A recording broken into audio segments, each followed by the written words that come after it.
જય શ્રી કૃષ્ણ બધાને, જય જલારામ. કેમ છો બધા?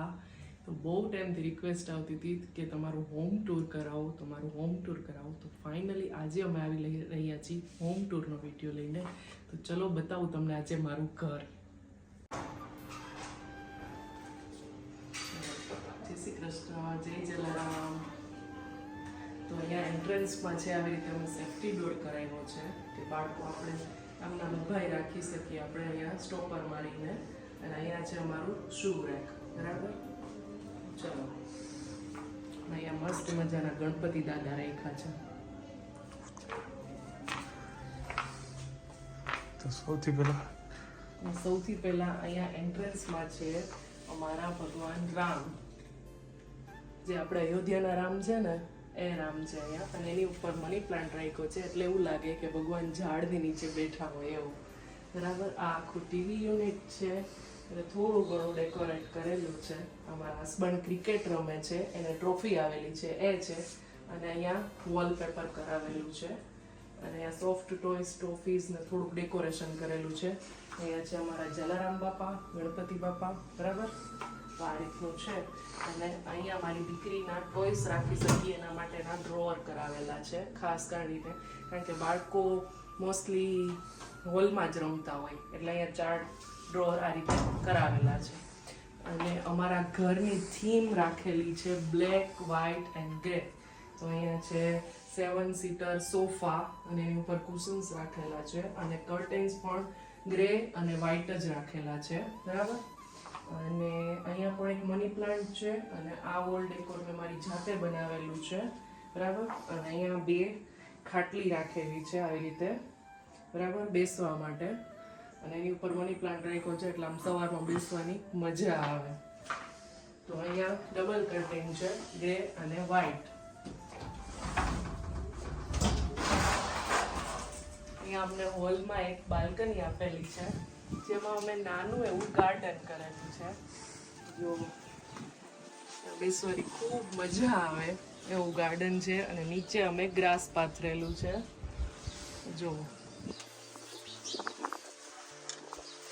થોડા હેંગિંગ પ્લાન્ટ્સ રાખેલા છે. ચકલીઓનો અવાજ આવતો હોય ને સવારમાં બેસવાની બહુ મજા આવે, બરાબર. આવી રીતે ઉપર માળા પણ રાખેલા છે. ઓકે,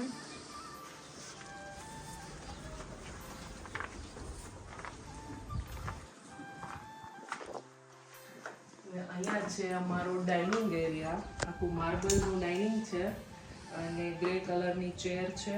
અને અહીંયા અમે ટ્રે રાખેલી છે આપણે જે રેગ્યુલરની વસ્તુ હોય એ. અને સ્પૂન સ્ટેન્ડ ને બધું. અહીંયા ફ્રૂટ બાસ્કેટ છે પણ અત્યારે મારી દીકરી નાની છે ને એટલે અહીંયા બારે નથી રાખતા, ફ્રીઝમાં રાખીએ છીએ. આ ફ્રૂટ બાસ્કેટ છે. થોડુંક એવું સ્વિંગમાં ડેકોરેશન કરેલું છે, હિંચકા જેવું રાખેલું છે ને એની ઉપર સાયકલ રાખેલી છે. અહીંયા થોડુંક રાખેલું છે ડેકોરેશન, બરાબર. તો આ રીતનું છે 6 સીટર ડાઇનિંગ ટેબલ, બરાબર. હવે heart of the house kitchen છે, બરાબર. એની પણ આખું બ્લેક એન્ડ વ્હાઇટ કરાવેલું છે ફર્નિચર એમાં, બરાબર. અને અમે આરો પ્લાન્ટની જગ્યાએ અહીંયા ક્રોકરીનો કબર્ડ કરાવેલો છે. એટલે શું કે જે રેગ્યુલરનું હોય ને આપણે કોઈ પણ આવ્યું હોય મહેમાનને ફટાફટ કપ રકાબીને એ બધું અહીંયા રાખી શકીએ. પછી અહીંયા ઉપર પણ ફરતા માળિયા કરાવેલા છે અમે, એટલે અહીંયાથી બધી વસ્તુ આપણે ફટાફટ કેરી કરી શકીએ. પછી અહીંયા ગ્રોસરીનો આખો છે ડિપાર્ટમેન્ટ. અહીંયા ઓવન છે. અને અહીંયા છે ને આ રીતનું કરાવેલું છે કે આપણે ડબ્બાની ઉપર પછી છે ને થોડી ઘણી જગ્યા વધતી હોય તો એમાં છે ને એક સેલ્ફ કરાવી દીધો છે ને એમાં આપણે શાકની થેલી, આવી રીતે બ્લેન્ડર, પછી નાની મોટી આવી કાચની બરણી બાસ્કેટમાં બધું રાખી શકીએ. અને આ જીવડા માટેની ટ્યુબ કરેલી છે, કોઈને એમ નો તે મેસી છે, બરાબર. પછી આ છે અમારો વોશિંગ એરિયા, બરાબર. અમારો આરો પ્લાન્ટ અહીંયા છે, વોશિંગ મશીન છે અહીંયા. અને અહીંયા પાછળ છે ને અમે એક કબાટ કરાવેલો છે.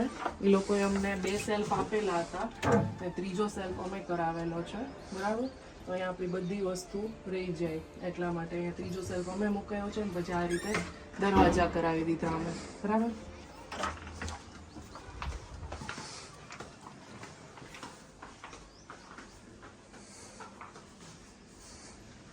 આ છે, આ અમારા 2 બેડરૂમ છે, બરાબર. આ અમારો બેડરૂમ છે, માસ્ટર બેડ આ છે. અને અહીંયા છે ને અમારો બેડ થોડોક મોટો છે, એટલે અમે આ રીતનો સ્લાઇડિંગ વાળો ડોર કરાવેલો છે, બરાબર. અત્યારે મારી દીકરી સૂતી છે, એટલે હું તમને એ રૂમ ફટાફટ બતાવી દઉં, બરાબર.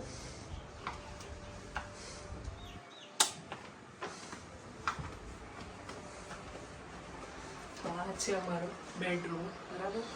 અહીંયા આ બધું મારું મારા પપ્પાના ઘરેથી જે આવ્યું હતું ને એ જ ફર્નિચર રાખેલું છે. બેડ, કબર્ડ બધું એ જ છે. અહીંયા અમારી એલ શેપની બાલ્કની છે, બરાબર. આ રીતની બાલ્કની છે અમારા બેડરૂમમાં, બરાબર. અને અહીંયા અમારો ફોટો ફ્રેમ છે, જે મારા હસબન્ડને ગિફ્ટ કર્યું હતું. એક અટેચ બાથરૂમ છે, અને અહીંયા જ અમે છે ને ડ્રેસિંગ એરિયા રાખેલો છે. અને સાથે જ આવા 3 સેલ્ફ મુકાવી દીધા છે કે આપણે અહીંયા જ કબાટ ન કરવો પડે, અને સેલ્ફમાં બધી વસ્તુ અમારી આવી જાય છે, બરાબર. તો એ રીતનું છે કંઈક આવું. અને અહીંયા એક મસ્ત મજાનો વોલપેપર કરાવેલો છે, બરાબર. અને એની ઉપર આ રીતનું ડેકોર છે.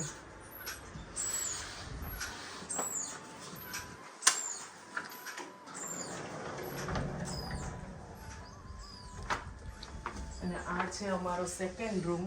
પહેલા છે આ ભગવાનનો રૂમ, પછી છે મારી દીકરીઓનો રૂમ, અને ગેસ્ટ આવે તો ગેસ્ટ રૂમ.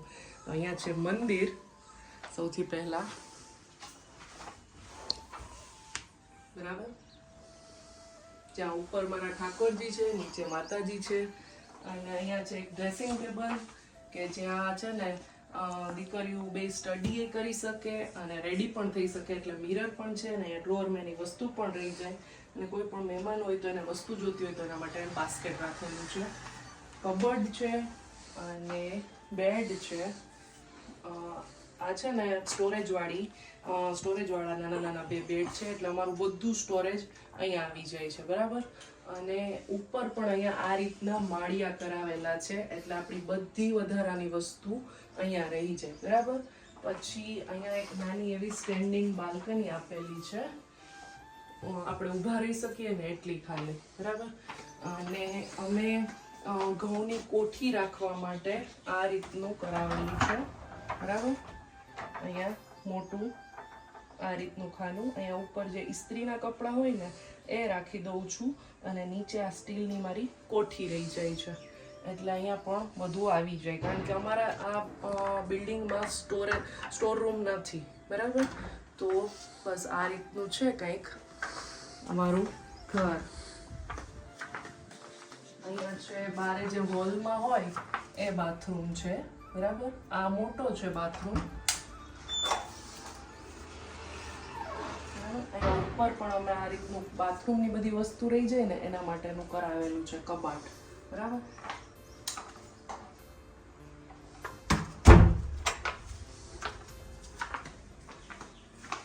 બસ આ રીતનું છે કંઈક. કેવું લાગ્યું મારું ઘર તમને એ મને કમેન્ટમાં જરૂરથી કહેજો. ઘર નાનું હોય કે મોટું હોય, આખું બધું રહેવાવાળા ઉપર જ છે, આપણા ઉપર. પણ મને બહુ બધી કમેન્ટ્સ આવી હતી કે તમારું ઘર બતાવો, એટલે આપણે આ વિડીયો મૂક્યો છે, બરાબર. કેવું લાગ્યું એ મને કમેન્ટ જરૂરથી કરજો. જય હિન્દ, જય ભારત. આવજો બધાય.